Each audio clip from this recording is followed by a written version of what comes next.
a trial attorney, but I'm here as a member of the Bent Mountain community. My husband and his family lived there. My husband's been there his whole life. And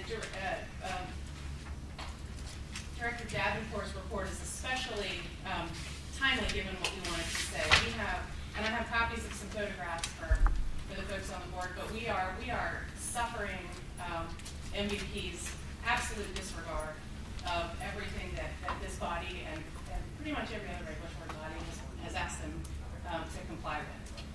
So we have, just this week, we have a ton of Bent Mountain residents who would like to be here, but they are under siege. They've done a lot of the LOD, but they've just yesterday moved the LOD, threw down some wetland sign, and started cutting. There's no silt fences. They're moving so fast and with utter disregard to these plans and these maps are all very impressive. I'm telling you, and half the people in this room have witnessed it in person, they are not complying with what this body has asked them to do. We called to complain. We've reached out to FERC, we've reached out to DEQ, and we are told, well, if we call FERC on a wetlands issue, that's DEQ's problem. We call DEQ and they say, well, we have a complaint process, we need photographic evidence. FERC says the same thing. Our landowners are being arrested and detained by the police for simply taking pictures of disturbance activity. There is a paddy wagon on top of Bent Mountain today arresting landowners because all they want to do is take pictures of what's happening. Kathy Chandler, a good friend of ours and neighbor, just yesterday, her LOD was moved 45 feet closer to her spring. So now the easement is 10 feet away from her drinking water. This body reserved the right to re-examine the 401 certification process. It is in the last line. We know that in December, those meetings, Mr. Whalen, you specifically said, I don't want there to be a conclusion that we've waived jurisdiction. We want to reserve our authority to take another shot at what takes place in the actual rivers, streams, ponds, and lakes. And we are asking you to act on that. Ms. Dean voiced her support, and especially considering that some of these stream crossings are Tier 3. Bottom Creek, all of Bottom Creek, it crosses in several places. Bottom Creek is a Tier 3 stream. Not every section of it, but there are multiple Tier 3 crossings. And we feel like the citizens of Bent Mountain, with respect to MVP, don't really know where to turn. And this body has that power. You reserve the right to re-examine the 401 certification process, and we ask you, make a motion, hold another special hearing. I have, and I don't know if it's possible, I have photographic evidence of what happened this week that I'm happy to pass out to the board. Some of the and one of my fellow speakers will speak more to it, but some of the implementation processes that they've done in Giles County are already falling apart. And that is just in the very pre-construction phase. So I thank you for your time and urge you to reopen this issue. My name is Genesis Chapman, and I have lived on Bent Mountain almost all my life. And I want to say thank you to Roberta, Nissa, and Robert for your votes on December 12th. Thank you for standing up for water. We are grateful, and we need you now. Like you just heard, there are some major inconsistencies with what I have seen in Ms. Davenport's presentation. I have seen these, and we have been photographing them. But right now, because MVP is cutting trees and committing violations, we really need you. We know that in the December meetings, you, Mr. Whalen, specifically said, I don't want there to be a conclusion that we've waived jurisdiction. You said you wanted to reserve your authority to, quote, take another shot at what takes place in the actual streams, ponds, lakes, and etc. We implore you to exercise that power now and hold a special meeting that reopens the 401 certification on the MVP. Like you just heard, my neighbor Kathy Chandler watched as they were surveying and changed the center of line to within 10 feet of her spring, which supplies water for her entire farm. I can also say they have put flags and limits of disturbance right on the banks of Bottom Creek, directly within feet of it. Mrs. Dean, you voiced your support for what Mr. Whalen said. It said, quote, especially considering that some of these streams crossing are Tier 3 streams, you said we need to reserve the right to make sure that we are doing our due diligence, that we have every available avenue to ensure that these water bodies are protected. We don't expect you to address some of these issues today, but I do, and we think they deserve a full public meeting so the public can present new information that is unfolding as we speak. I have friends that are wetland specialists that are up there photographing stuff, texting me today what he's seeing. But we can't let you wait to put this on the regular agenda 3 months from now. 3 months from now will be too late, and us on Bent Mountain will suffer for the rest of our lives. Right now, in communities across southwestern Virginia, the Mountain Valley Pipeline is conducting illegal tree cutting, redrawing the center lines, and requesting variances for blasting activities that would destroy drinking water sources for rural communities that depend on well water. I didn't hear anything about blasting opportunities, and I can say this right now, where I live on Poor Mountain, you've maybe got a couple of feet of what I would call soil. What about the blasting?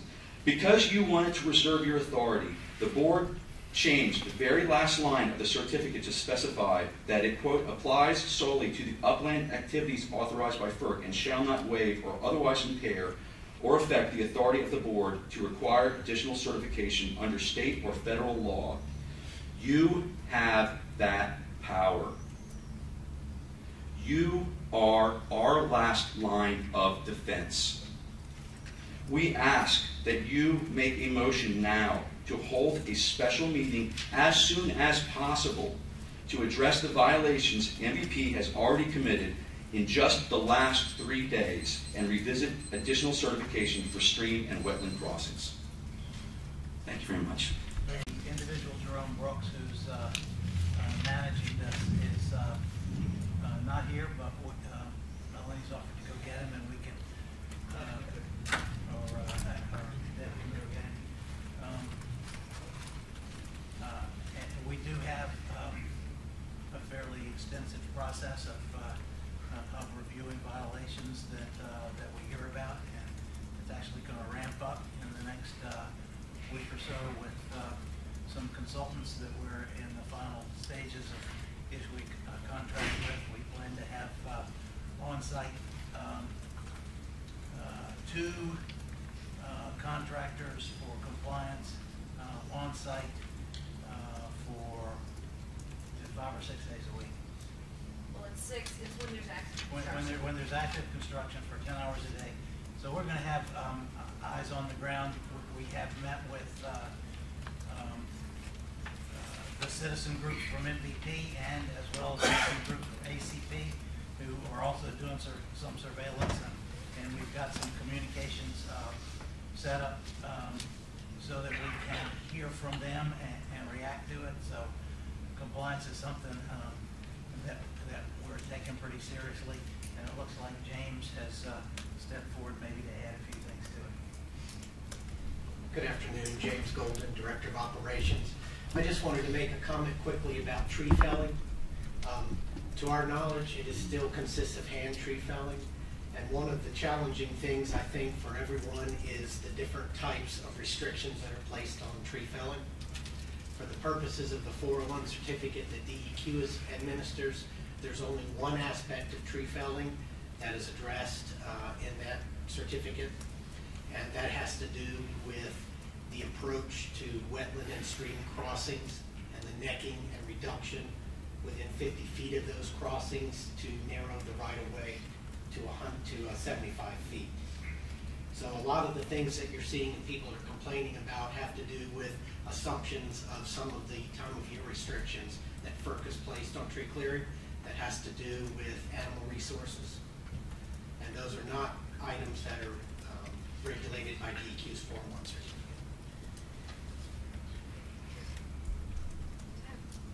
In the communication of FERC saying it's DEQ, DEQ saying it's FERC. So in those instances where it's a FERC oversight,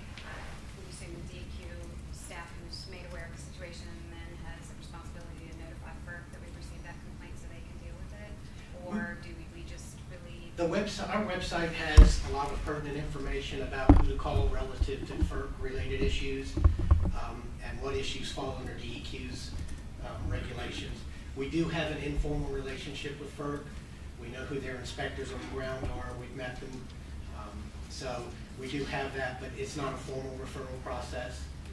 So a formal referral process would then involve the person complaining going and making the complaint to FERC. To the appropriate regulatory authority, which could be FERC, it could be Army Corps of Engineers, or it could be DEQ, depending on the circumstance.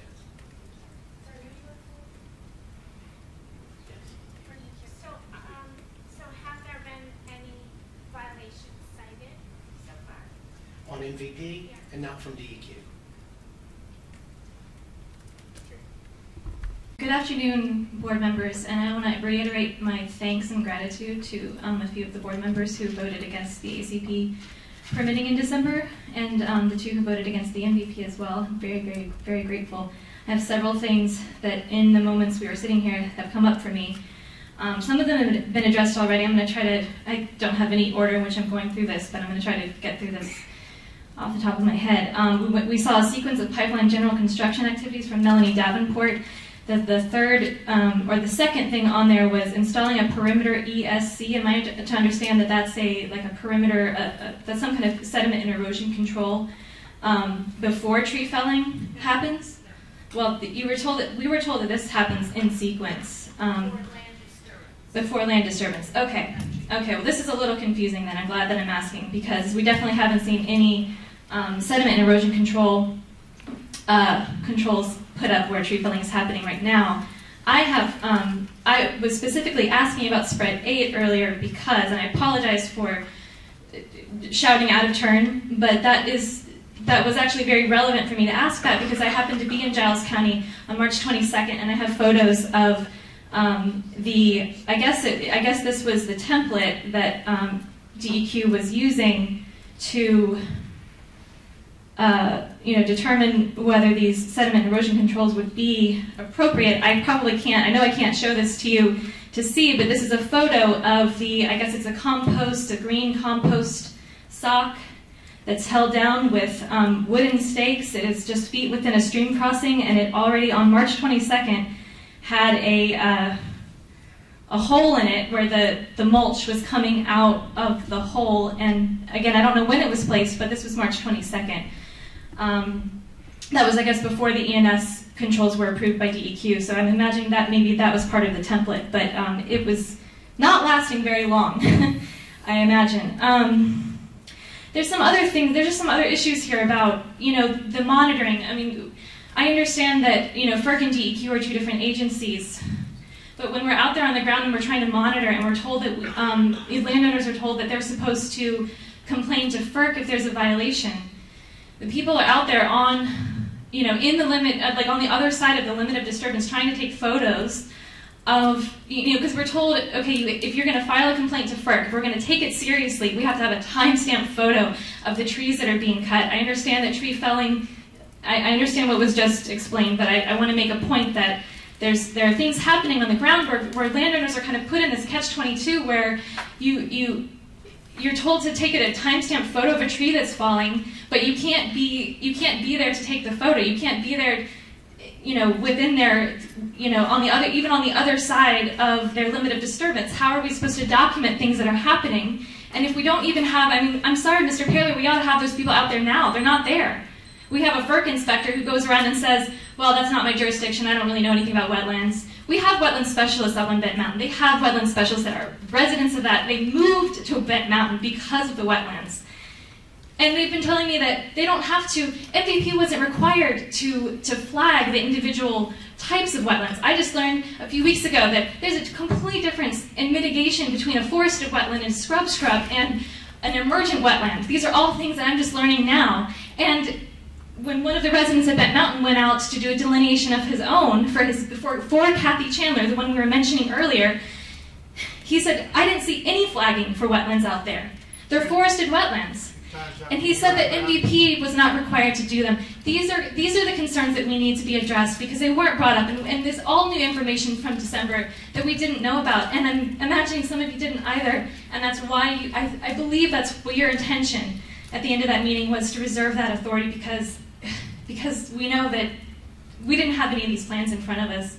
Now the information's unfolded. I think people are going to continue to try and monitor as much as we can, but I want people to keep in mind that that's also part of the problem here, is that it's a catch-22. Understand. Thank you. Thank you. Director Pillar, Chairman Dunn, and members of the board. Thank you for giving me the opportunity to speak today. My name is Lee Williams, and I'm a volunteer pipeline chair for the Virginia chapter of the Sierra Club. And I'm speaking today on behalf of myself and the Virginia chapter. The State Water Board have an opportunity right now to show your commitment to protecting our water sources. The Department of Environmental Quality is currently reviewing the erosion control plans for the Atlantic Coast Pipeline. The erosion control plans are critical for the protection of our streams and rivers during and after construction of this massive pipeline. I'm delivering a petition today to request a public comment period for the ACP. The public has not been given the chance to review the plans, and with so much at stake, it is necessary to give the public this opportunity. Without proper controls and enforcement of legal requirements, construction of the ACP will jeopardize the water quality of our streams and rivers and endanger aquatic species, as we're seeing right now live on the MVP. The rivers and streams in our mountainous rural communities are used for drinking and daily water use, supplies, as well as recreation. You have the authority to ask the Secretary of Natural Resources to direct the DEQ to hold public comment periods for the erosion control plans for the Atlantic Coast Pipeline. And we urge you to use your full authority to ensure local residents have the input on this important decision. Thank you. And just one more thing about Melanie's great slideshow for the MVP. I didn't see anything about the hydrostatic testing, and that was of great concern back in December, and I still haven't seen that addressed. Thank you. Thank you. It's Sly. I represent Wild Virginia. I'm just going to quickly try to address the crossing issue and say that we fully support, we ask the board earnestly to use its influence to see that water body crossings are looked at in an individual analysis. As was described, we believe that DEQ reserved that authority rightly. We believe it should be exercised. I can't go through a lot of technical reasons why I think that should happen, but I'll say just one thing, and that is that when DEQ's own technical experts made comments to FERC on both pipelines, they said there should be significant pre-construction evaluations done at crossings, or that we would risk temporary impacts that would turn into permanent alterations of impacted systems. They were concerned that we wouldn't be able to maintain the original functions of those water bodies. Now, that goes a lot deeper than looking at some E&S requirements. That requires something intensive, and it should be a process that runs through the reviews, the public input and the board input that is required for an individual review. As far as the E&S issues, we heard, again, the presentation. There's lots of great stuff. There's a lot of good work that's been done. We acknowledge that by DEQ staff and by contractors. We've looked at a lot of it. A lot of us made detailed comments before the certifications were passed. And we had great concerns. We continue to have great concerns. We believe, and again, I can't present it all to you because I just heard Ms. Davenport's presentation, and I've got 3 minutes. But if you give us the chance on ACP to look at them thoroughly and to have a part of the process, which we believe you not only intended for ACP, but that you mandated in your certification. If you give us that chance, then the discussion will be better. We will get better results. We will be able to determine finally whether water quality standards can be met. And we do not know that for MVP because we don't have the specifics. We do not know that yet for ACP, and we will not if those plans are reviewed and approved as DEQ says it intends to do. So we ask you for individual stream crossing analyses where appropriate. We ask you for a full process for ACP. Thank you very much. Thank you. Sarles with the Augusta County Alliance. I want to talk briefly about two things, process and accountability. And I want us all to think about the public trust that is tied up in those two words. When I left your ACP hearing in December, I left believing in the process and accountability. Near the end of a long day, this board took a recess. During that recess, several of us, including David Sly and myself, worked with the young people in the audience. We all knew that while their hearts might have been in the right place, some of their actions definitely were inappropriate. They didn't understand the process and they were frustrated. We worked with them and we asked them to trust the process. You all watched that at the end of what we were doing, and you waited patiently.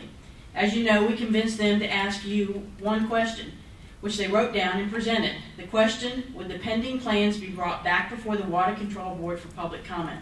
The answer that was given was yes. The meeting reopened and we all know what actions were taken. Afterward, we went outside and DEQ spokesman Bill Hayden said, these reports must be completed. DEQ must analyze them and present them to the Water Board. The actual certification would not take effect until sometime in the future, he said, adding that the required reports must be given to the public for comment and then sent back to the Water Board for evaluation. These comments are on videotape. The process was clearly stated. That's why I was surprised and concerned to read this on your website. The certification approved by the board and reviewed by our attorneys is in place and becomes effective upon the issuance of the department's report to the board and the public. By law, erosion, sediment control, and stormwater approvals upon which the effective date is conditional are approved by the staff, and those approvals are not under the State Water Control Board's purview. And this, no further action by the board is required for certification to become effective. The matter is before the board at its discretion without additional public comment on whether further action is warranted. Were we wrong in telling those young people to trust the process? Who is accountable? A couple weeks ago, I attended the Virginia Marine Resources Commission hearing in Newport News in regard to permitting the state-regulated waters that drain 5 square miles or more. In testimony, VMRC staff said the DEQ had already looked at individual crossings, and Dominion testified that the water certification permits were all in place. The board approved the permit. Afterward, I questioned the staff responsible for preparing the board's report as to how many of the 14 sites in Augusta County had he or staff visited. His answer was none. Who is accountable? There are 189 stream crossings and 43 wetland crossings on the ACP in Augusta County alone. On the DEQ website, under the heading Process for Report to the State Water Control Board, it says DEQ required ACP to submit detailed project-specific plans for every foot of land disturbance related to the pipeline construction. Really? In every other construction project in the state of Virginia, an individual joint permit must be completed for every stream crossing. That means there would be 232 applications, 9,976 pages for just Augusta County. Without those, who is accountable? The final sentence on your website says DEQ will hold the ACP to the highest standards for which they are accountable. Is there really a process to set those standards? Who is accountable? Thank you. My name is Suzanne Keller. I'm here as a private citizen, concerned citizen. Thank you for the opportunity to speak. And David Sly and Nancy Sorrells already said most of what I wanted to say, so I just have a couple things. I'll be brief. As we gather here, there are citizens in trees and on the ground in the path of the Mountain Valley Pipeline. These farmers and landowners and water protectors are putting their bodies in harm's way to defend their land and to protect our water. I was also deeply upset and disturbed by the usurpation of the State Water Control Board by DEQ in declaring that the permits would be effective once these plans were put in. The other people spoke about this much more clearly than I can. What I would ask you is, one, that you hire outside counsel. There's certainly precedent for that in the Office of the Attorney General to authorize outside counsel, so that you will have the best legal advice available to you to deal with these matters. As I was seen in the meetings that were held in December, you were sometimes not given the best advice. And then the other ask that I have for you is to insist that your role be reinstated and that a formal, open, and public process be instituted to review these plans and to make reasonable assurance that you're protecting Virginia's waters. Right now, as just a citizen who has been following this as best I can, I'm not a technical person. I do not believe that our waters are being protected. There will be harm. And we've heard today there already will be harm to a spring. Who will provide water for the people whose wells are destroyed by blasting through cars? Who will provide clean water for people whose waters are affected by the sedimentation loads that are contaminated by the contaminants that are released by the blasting? A lot is at stake here, and I really urge you to get advice from outside counsel and to reinstitute a public process. Thank you so much. Thank you for your public service. My name is Bill Limbert. My wife Lynn and I have a retirement home and property in Bath County. First of all, I'd have to say that I disagree with many of the comments made in the director's report regarding erosion and sediment control. I'm a retired environmental regulator with 30 years of experience, primarily in inspection and enforcement of pollution runoff from large construction sites. I brought a diagram of the route that the Atlantic Coast Pipeline would take through our property. It would travel 3,000 feet through our property on what we call Miracle Ridge. It's a very narrow, steep bridge with very steep side slopes as well. We made 60 different measurements, my wife and I, climbing all over that ridge to come up with this diagram, which is accurate. In order to construct the pipeline along Miracle Ridge, as you can see, Dominion says that they would first have to level the ridge for safe working conditions, at least 125 feet wide, and in steep slopes such as this, 150 feet wide. So you can see that the top of this ridge would be eviscerated. It would have to be excavated the distance of a 3-story building to install the pipeline. Additionally, Dominion's plans and their surveyors and their right-of-way analysts have also told us that the spoil material that will be blasted from this ridge will be placed on the north slope. That's a side slope, it's 66%. None of us can walk on a 66% side slope. I also want to point out that on either side of Miracle Ridge, and right at the base of the toe of the north slope, is a sinking stream. Let me amend that. It's a losing stream, which means that water in karst on our property sinks into the ground. The channel continues beyond that. But in normal flows, all the water goes into the ground at several places here. Now, I had the opportunity to look at the plans that Dominion submitted to DEQ early on, dated April 27th, 2017. They were primitive at best, with rudimentary, ineffective sediment controls. I wrote to Director Paler last summer regarding the inadequacy of the plans and requested that someone from DEQ come out to our property and said that within a minute of the person being there, they would realize that these plans were not sufficient. I got a call several weeks later from a DEQ employee saying that I would get a written response to my letter. However, I did not, and no one has come to my property. Bottom line in the next 10 seconds is that these plans are inadequate. I would love to see the new plans. I think the public deserves a right to see any revised plans that we have, and I think the 401 certification should be reopened. So thank you very much, and I think my wife is next, so I'll let her speak. Is that correct? That's right. All right. Okay, well, my name is Lynn Limbert, and we're from Bath County, as you've learned. sort of to reiterate what people have been saying, because of the extreme terrain, neither the ACP nor the MVP can be built without very serious water quality violations.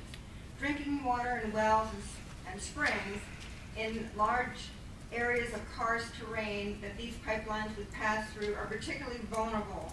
Residents in these areas could lose their water. These projects need state-of-the-art controls and discrete small grading units to reduce pollution and flooding. Instead, we are concerned that DEQ is waiving basic standard controls for ACP.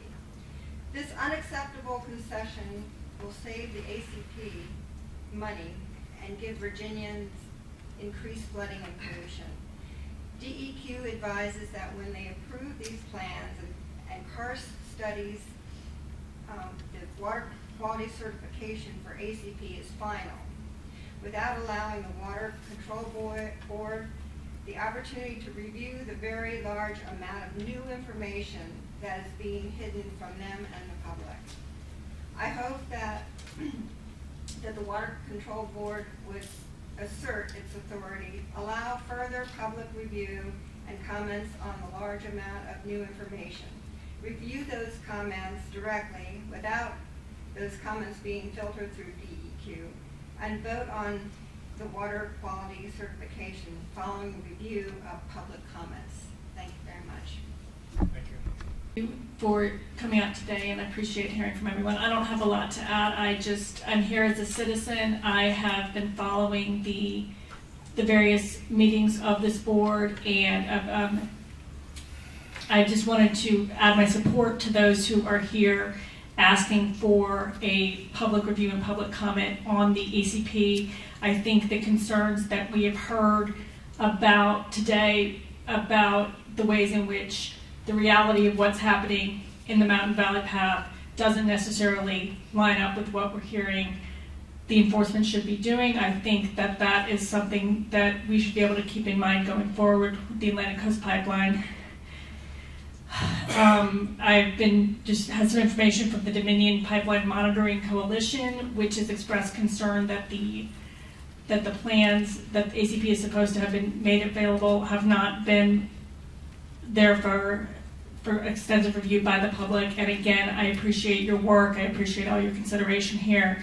And I hope that more opportunity will be allowed for the public to review these plans. Thank you. Thank you. Board, my name's Dick Brooks. I'm with the Cowcassie River Preservation Association. I too am from Bath County, in case you wondered, we brought a bus down to get us all here. And I too want to stress that we really need to see good quality karst, erosion and sediment control, and stormwater management plans for the ACP. And I'll give you a quick ACP update. Tree felling was opened up there, and within a few short weeks, the builders racked up not one, not two, not five, not 10, but 15 separate violations in tree cutting alone. With these in hand, they had the temerity to request an extension of 2 months with FERC. FERC, showing unexpected sound judgment, denied the request. During the same time, they undertook mechanized, non-permitted work in Augusta County. They say that building these bridges, creating the staging area, and generally disturbing the land was, in quotes, a geotechnical survey. 12 months ago, they said that they'd already conducted this survey, and that is how FERC approved the project. And none of this work was documented in their weekly FERC filing, nor was it permitted under their FERC-issued notice to proceed. And with no stormwater management plan or erosion and sediment control plan in place, this work is outrageous. But this seems to be the way that, as my daughters say, Dominion rolls. Their own rules or even their own consultants don't hinder them. They hired GeoConcepts to create karst plans, and when they, along with the DCR, reported that the Valley Center pipeline path was fraught with aquifer requests, Dominion shrugged. 9 to 12 aquifers at risk? they won't budge. These experiences illustrate the need for comprehensive, site-specific karst, erosion and sediment control, and stormwater plans. These plans need to be reviewed and commented upon before any more activity, permitted or otherwise, takes place in Virginia. Our water resources are too precious to leave them to Dominion. Oh, and lastly, we still have no plan for how they will cross under the Cowcaster River. They've been unable or unwilling to share that with the landowner or the public. As unbelievable as that sounds, they've asked for the landowner to grant an easement without telling them how they're going to go under the Cowcaster.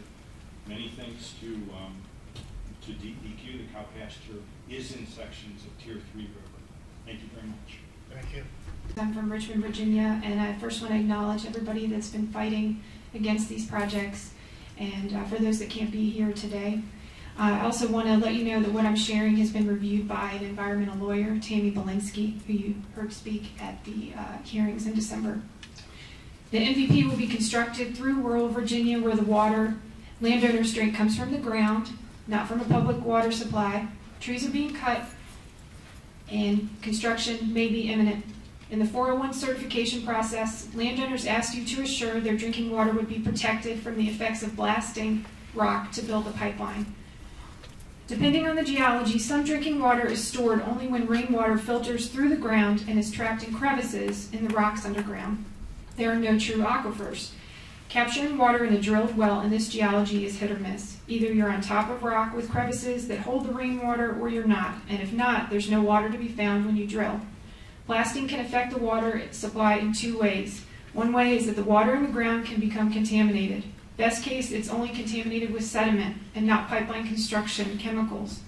The second way is by the percussive vibration that closes off the crevices where the water is trapped, thereby permanently eliminating the water supply. Closing the crevices terminates wells and spring-fed water supplies. During the 401 certification comment period, landowners asked for assurance their water supplies would not be impacted by blasting the rock out of the ground to lay the pipeline.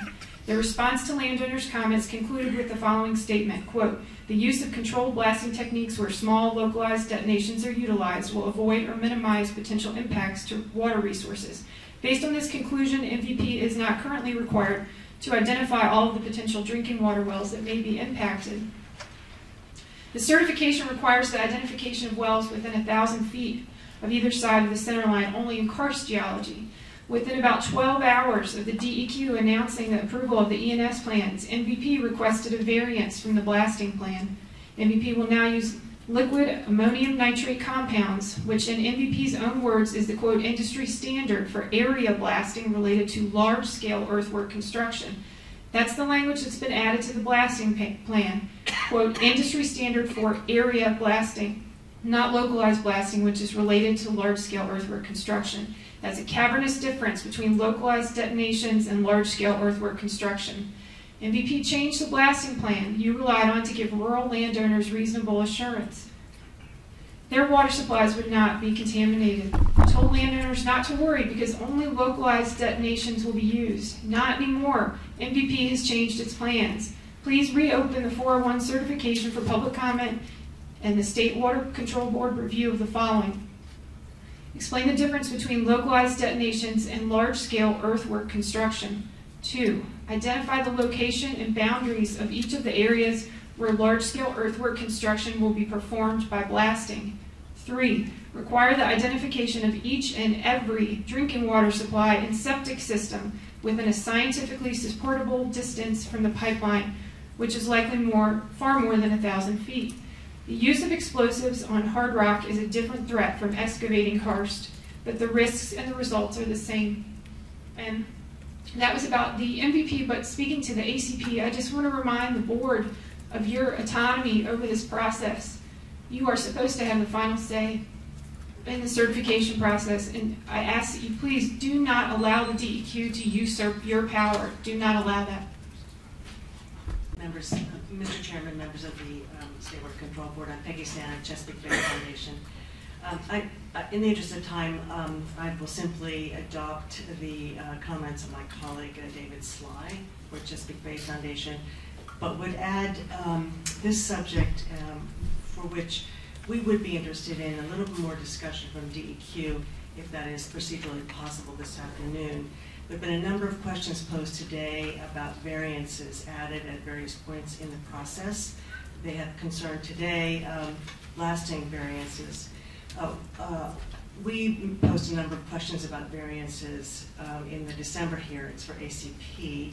I know that's not the subject of many of the points today, but if it would be possible, I'd be interested in hearing what DEQ, how the process of granting variances will be conducted, whether or not they will all be posted, and I'll just mention one particular concern to me, and that is variances relating to minimum standard, I think it's 16, which addresses the length of trench that may be opened at one time. So if that's possible, I'd be interested in that subject. Thank you very much.